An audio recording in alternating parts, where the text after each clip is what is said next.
Hello, this is Dr. Tom Bittker, and I'm the author of Dragon Slaying, a primer for heroic self-transformation. Let me offer some context as to how this book began. First, a bit about me. I'm a child of the mid-20th century. My parents actually were born in the 19th century. So I have within me many of what I believe are the traditional, functional American values that I think was largely responsible for many of the great accomplishments of our civilization. I've always been one to be inclusive in my attitudes about different cultures. Actually, I grew up in what was a blended neighborhood of African Americans and uh, immigrant families, as well as people that had been in America for one or two generations. But it was at a time that was shaped both by the echoes of the Great Depression and by the ongoing conflict of World War II and the accompanying Holocaust. All of those experiences, I believe, have shaped me. Although I experimented with journalism and acting and even singing, it became clear to me after several years in college that my true gift was answering questions on multiple choice exams, uh, pattern recognition. And I parlayed that into a career that encompassed medicine, psychiatry, anthropology, and the law. I was also at one time a wilderness skills instructor, so I learned how to survive in the woods. I spent time in the Peace Corps and was a Peace Corps physician responsible for taking care of Peace Corps volunteers in Niger, West Africa, and also responsible for being the consulting physician for a rather ambitious project addressing the needs of young mothers and their children in a country that was losing approximately 50% of their children before age 5. That experience was transformative for me, and it shaped my subsequent career. I've been fortunate in being trained at some great institutions. Initially, the University of Michigan, briefly during my last year of medical school, Harvard University, University of Oregon, and ultimately in my residency at Stanford. Uh, I owe a lot to my teachers. Uh, in particular, I owe a great debt of gratitude to the late Leston Havens, professor of psychiatry at Harvard University, and David Hamburg, my department chairman at Stanford, that saw something unique in me, and I attempted to grow into that promise. This book springs from several passions that have shaped my life as a psychiatrist. As I mentioned, I had the good fortune of being trained at several elite centers of excellence in an era where a balance prevailed in preparing psychiatrists to become both biologically aware and competent, as well as to become intuitive and compassionate psychotherapists. Although biological psychiatry has emerged as a powerful force in healing patients, training psychiatrists in the art and science of psychotherapy has suffered, I believe, coincident to the pressures emerging from payers, primarily insurance companies, and the initial dramatic effects that effective psychopharmacologic agents have on people. My first goal of this book is to provide a guide to recovery for those whose suffering is so great as to compel them to seek professional assistance to facilitate their transition to optimal emotional health. Many of these patients had been infected periodically by feelings of hopelessness, helplessness, and worthlessness. Many had considered suicide. Fortunately, most were able to engage our relationship and yield a positive partnership, which ultimately produced learning for me and growing success for my patients. Let me alert you, although I was trained to write scholarly articles, this book is not a scholarly work. Although in part inspired by many authors, it rests mainly on my clinical wisdom, springing from 50 years of experience. After many years of honing the craft of psychotherapy, I've learned to target and shape those specific skills to help me better advance the well-being of my patients. I have also realized that although I might guide the transition of patients, much can be achieved without multiple time-consuming sessions, as long as those who aspire to change possess the correct tools and motivation.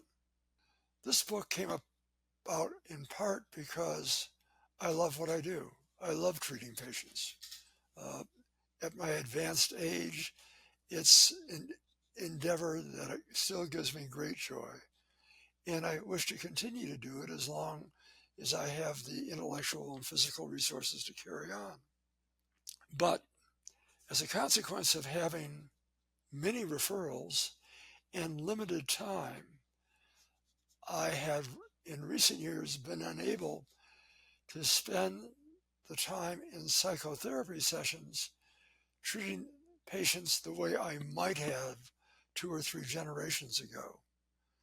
So this book has become a primer which I assign to my patients in hope that it might provide them the kinds of lessons that I would offer them had we had the opportunity to meet face-to-face in weekly sessions or maybe even once every 2 weeks.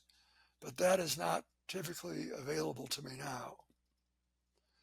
I entitled the book Dragon Slaying because so much of our heroic myths involve conquering something in order to achieve a goal, whether it be to rescue a fair maiden in a fairy tale or to achieve great wisdom.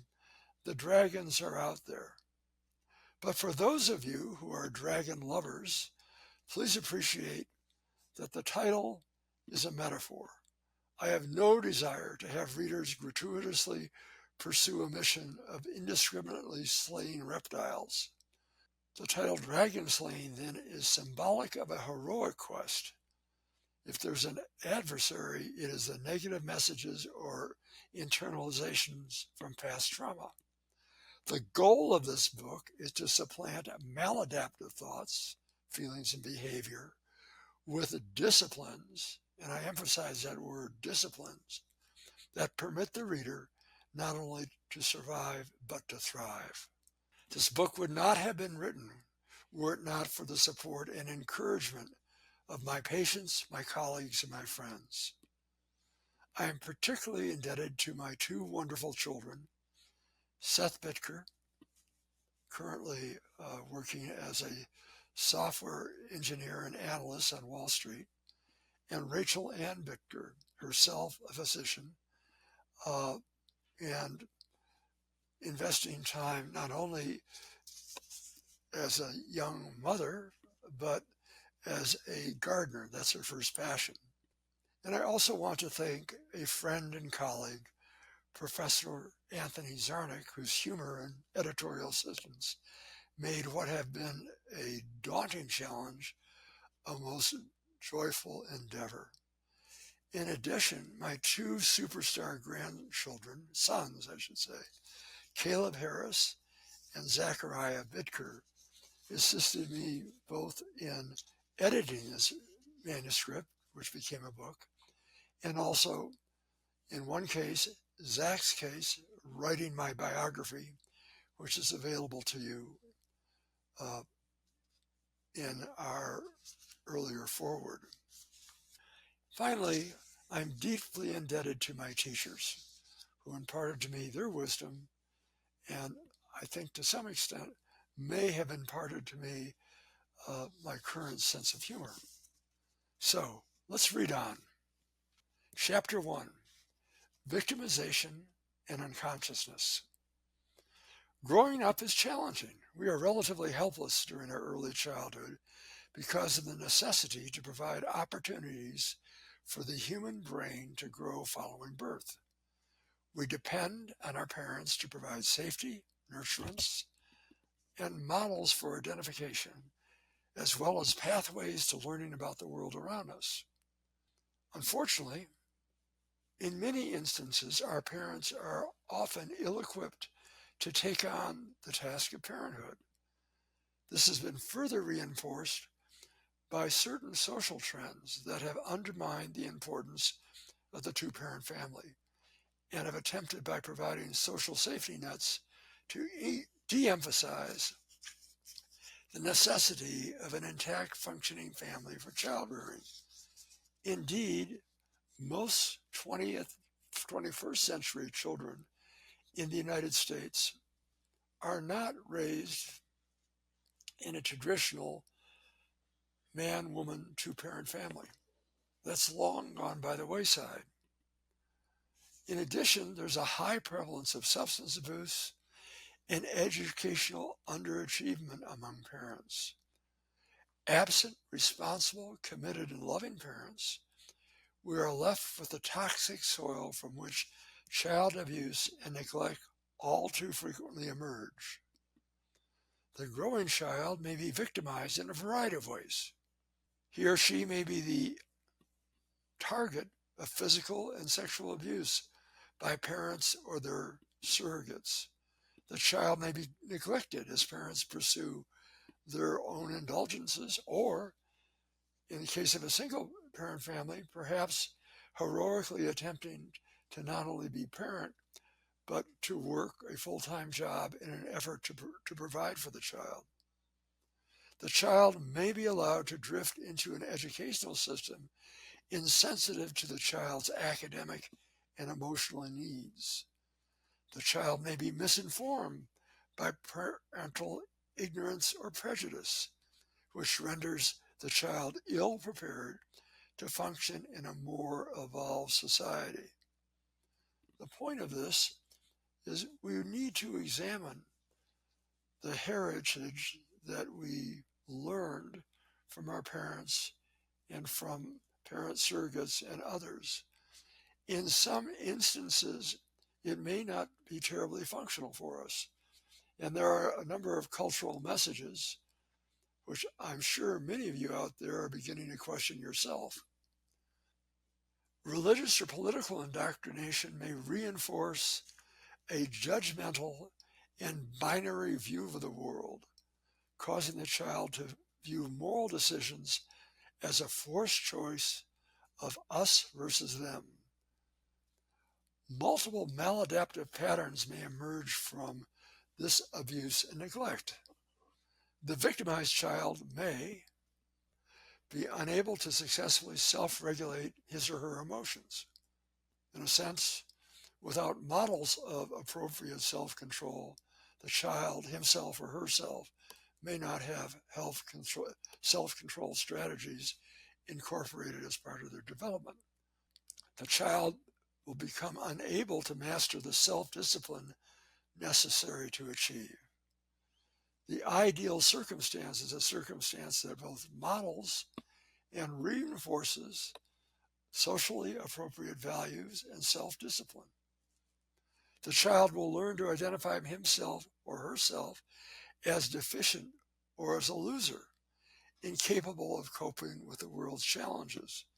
And more recently, with the rise of transgender sensitivity and activism, the child may even be confused about one's old sexual identity and preferences. In adolescence, the child could retreat into a fog of substance abuse, all too tempting in a permissive society that conveys the message that everything's kind of okay. You can experiment without realizing the consequences of excessive dependence on substances. This is particularly the case in a child who's now in the second or third generation of substance abusers. The child could gravitate toward peer groups that have been similarly victimized and share a cynical view of the lessons that could be provided by teachers and others. Most importantly, the child will gradually become unconscious of his or her power and his ability to choose. He will come to view himself as a victim, tossed about by an uncaring universe. Believing that one has limited power suppresses any healthy work toward the developmental goals necessary to thrive in life. One of the critical goals, of course, is to be able to see the value of discipline in behalf of learning social, cognitive, and physical skill sets necessary to succeed. Lacking that discipline, the child will be ill-prepared to enter the adult world, and in many instances that could lead to school failure and vocational failure. The perception of oneself as a victim displaces responsibility, but also presumes that rescue or survival will come from outside intervention rather than oneself. And in recent decades, government has been all too willing to enforce that notion that if you can't make it, the government in its way will take care of you, and you're not to blame. You're not responsible. You are, after all, a victim. And that whole process in the culture reinforces the notion of victimhood, which ultimately precludes the opportunity to achieve heroically one's full potential. Research confirms that psychological trauma can impact brain development sufficiently to impair the child's ability to adapt well into adulthood. And then if you add to that particular challenge the ready availability of various feel-good substances, whether that be sugar, alcohol, weed, you name it, the child can easily pursue adolescence and even young adulthood in a fog of unconsciousness and convinced that he or she is just simply a victim, and a victim of those outside of him who are more successful. Unfortunately, our culture is all too ready to reinforce the notion that individuals are victims of oppressors. All too often, this belief further molds the conviction that one's only salvation can come from a power outside of oneself. Society then is divided into oppressors and oppressed. It's not only the antecedent to society dysfunction and chaos, but does little to strengthen the individual who perceives himself to be the oppressed victim. So if your identity is that of being a victim, and society reinforces that notion, you're going to want rescue, and you want to be given, if you will, psychological, emotional, or financial reparations for your victimhood. And ultimately, that's only going to come to grief. Because ultimately, if you do that, the rescuers are going to own you, whether it be the welfare state or any other presumed person that wants to take from you your initiative and your choice. The divisional narrative of oppressor and oppressed, victim and persecutor, becomes a dysfunctional pattern for problem solving. At the level of the individual, this risks the tragic choice between the path of vengeance or submission. I fully appreciate that this framework may be too provocative for some readers. Nonetheless, I am persuaded that to fulfill one's heroism compels the pursuit of a more evolved dialogue with ourselves and with other human beings. The path of love, compassion, and enlightenment is on the right side of the evolutionary trajectory of the human race. The human race would not have evolved, great art would not have occurred, our Constitution would not have occurred, had it been that the people that are now, should be our heroes, viewed themselves as victims. I hope that you can follow the path that I'll lead you on in the following pages. I'm going to introduce here a notion. The notion is organizing myth. Now, what do I mean by that? Well, as I said to one respected colleague when I talked about my own view of theology, and that is, it's a very functional organizing myth, he replied, "So you believe God is a lie?" I said, "Absolutely not. God compels faith, but the point is, if it's an organizing myth, it can be powerful, but it may not necessarily be proven. But many societies function well with that level of organizing myth that reinforces, if you will, the Noahic 7 laws, the 10 commandments, even go so far as the Magna Carta, the Constitution, and other elements that we look upon, some of us look upon, as our anchors. Joseph Campbell has outlined how the power of myth has shaped both cultures and individual life direction. The dragon myth in particular has been prototypical of the hero's journey. The hero is charged with a challenge to vanquish the dragon, to rescue the princess, maiden, or victim, or seize the prize object and symbolically save himself, herself, and his or her people. His mission is supported by the intervention of magical powers. In some instances, the hero may be uniquely equipped from birth to accomplish the mission. The Arthurian legend of King Arthur's removal of the sword of power from the stone reflects one element of the myth. Only Arthur was empowered by birthright to pull the sword from the stone, and with its removal by him, he was confirmed to be the next king of his people. For each of us, there are dragons to conquer or swords to seize that validate our heroic journey. The point of the organizing myth is that we must meet the challenge to proceed along our heroic path that compels effort and discipline. If the choice is to go uphill or downhill, take the uphill path. Life, unfortunately, does not provide us with messages that are as clear as the Arthurian legend. Nonetheless, each of us has been programmed by our developmental history and our genetic endowment with organizing myths that govern our lives. These myths, however, are not immutable, and we may retain the capacity to author a new myth, and more adaptive for ourselves. In my work, I've identified, on the other hand, multiple dysfunctional myths, and have also helped patients to connect with their more purposeful and more adaptive myth, which may claim with sufficient awareness the direction in their life. Among the dysfunctional myths to beware of are the following. First, the helpless child.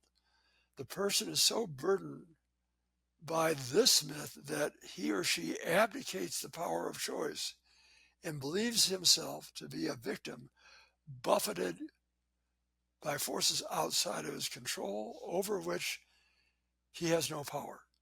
The distrustful, cynical, and rebellious child. This person is characterized by a life dominated by battles against perceived brutal and uncaring authorities. The distrustful, cynical, and rebellious child is often a child who has a legacy of society labeled learning disabilities, which may not be a reflection of diminished intelligence, but a reflection of the inability of a school environment to adapt to the special needs of that child.